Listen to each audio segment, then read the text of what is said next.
متیا سوچ کړی دی نن که تاسو د هغه د ترقیاتي کارونه د پاکستان نه لر کړئ یقین وکړئ چې پاکستان کنډر دی، په پاکستان کې څه شی نشته دی. خو دا د نواز شریف قربانۍ دي، هغه په دې حالات کې چې کومې قربانۍ ورکوي یقین وساتئ لکه په دې حالات کې هغه خپله بیبي په جیل کې پرېږدي، په هسپتال کې پرېږدي او هغه جیل ته راځي، د سلاخونو شاته ځي.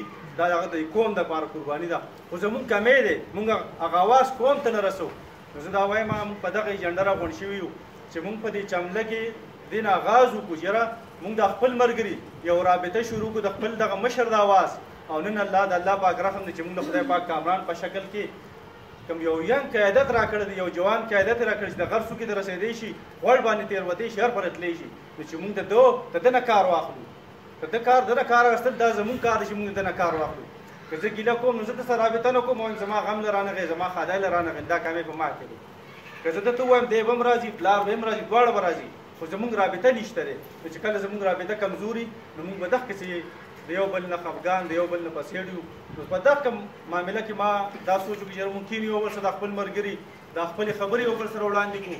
په دې چملې نه یو سوچ وکړو، د چملې یو منظم نیټورک شروع کړو، د تحصیل یو تنظیم سټارټینګ واخلو، دغسې د یون کونسل نه، د ویلیج کونسل نه د کلي تنظیمونو ته راشو. خو انشاءالله چې دا شی موږ مکمل باقاعده آغاز د دې ځای نه وکړو او سټارټینګ واخلو کینونه.